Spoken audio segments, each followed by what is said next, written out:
Today we study about the India as a mega biodiversity nation.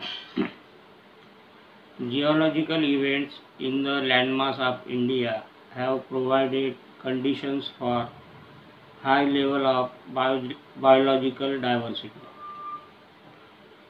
A split in the single giant continent around 70 million years ago led to the formation of northern and southern continents, with India a part of Gondwana land, the southern landmass, together with Africa, Australia, and Antarctica.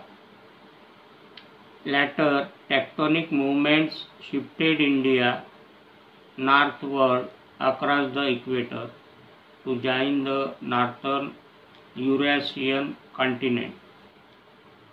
As the intervening shallow Tethys Sea closed down, plants and animals that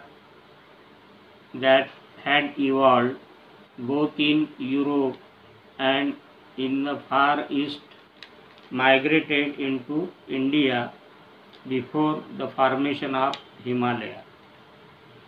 A final influx came from Africa with Ethiopian species which were adapted to the savannas and semi-arid regions.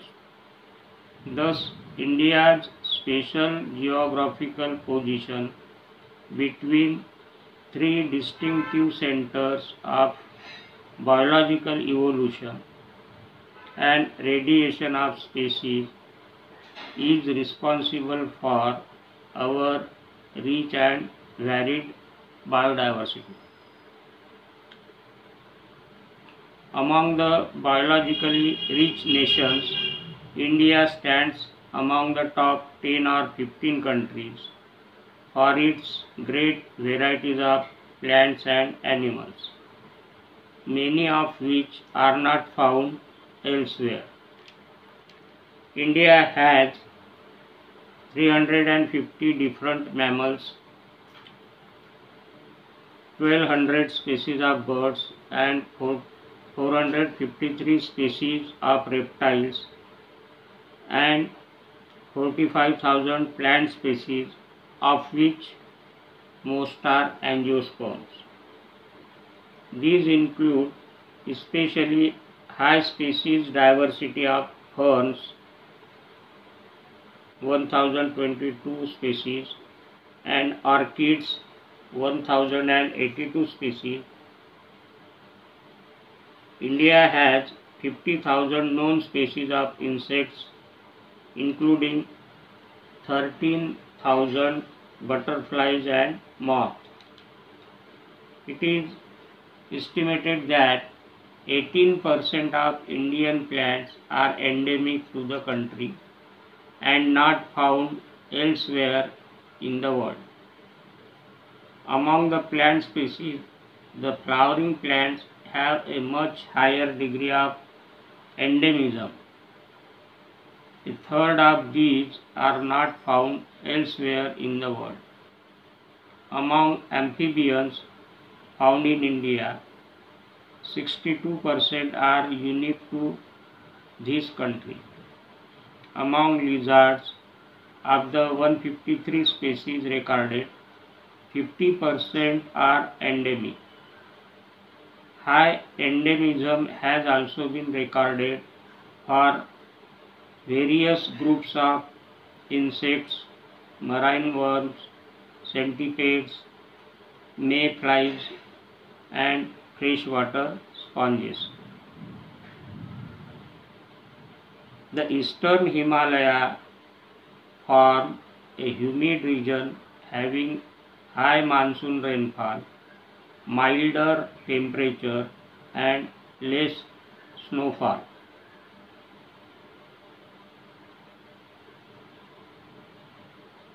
The mighty mountains with their snow peak and extremely rich forests exert a tremendous influence on the flora and fauna of the region.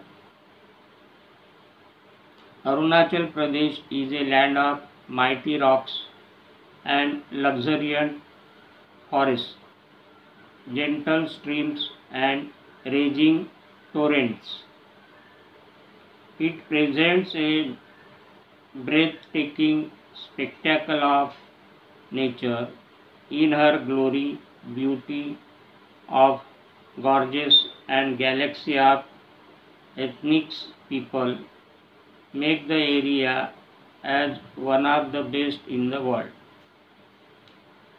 The mountain ranges in Sikkim, Arunachal Pradesh, Nagaland, Manipur, Tripura, Mizoram, and the Darjeeling Hills are symbol of celestial splendor, where a good number of peaks rise well over 7,000 meters. The highest being the Kanchenjunga 8,335 meters, which is very close to Mount Everest, the world's highest peak. India's defined location of hotspot is the Western Ghats and the northeastern region. Indian flora comprise about 15,000 flowering plants, and bulk of our rich flora is found in northeast, Western Ghats, northwest and eastern Himalayas, and Andaman and Nicobar Islands. Likewise, Assam and the Western Ghats are home to several species of mammals, birds, reptiles, and amphibians. To preserve our rich biodiversity, 9 biosphere reserves are set up in specific biogeographic zones. The biggest zone is the Deccan Peninsula in Nilgiri, covering Tamil Nadu, Andhra Pradesh, and Karnataka. Other are the Nanda Devi in Uttarakhand in western Himalayas, the Nokrek in Meghalaya, Manas and Dibru Saikova in Assam, the Sundarban in West Bengal in Gangetic Plain, similar in Orissa, Andaman and Nicobar, and Gulf of Mannar in Tamil Nadu.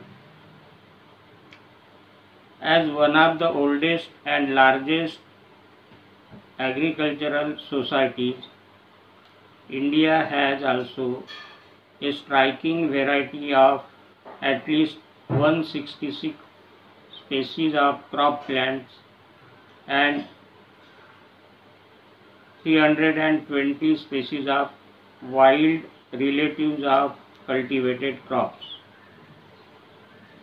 There is a vital but often neglected factor when we focus on biodiversity. It may be a matter of the surprise for many to understand that the tribals who officially constitute 7.5% of the India's population have preserved 90% of the country's biocultural diversity. To a large extent, the survival of our biodiversity depends on how best the tribals are looked after. This is all about the India as mega biodiversity nation. Thank you.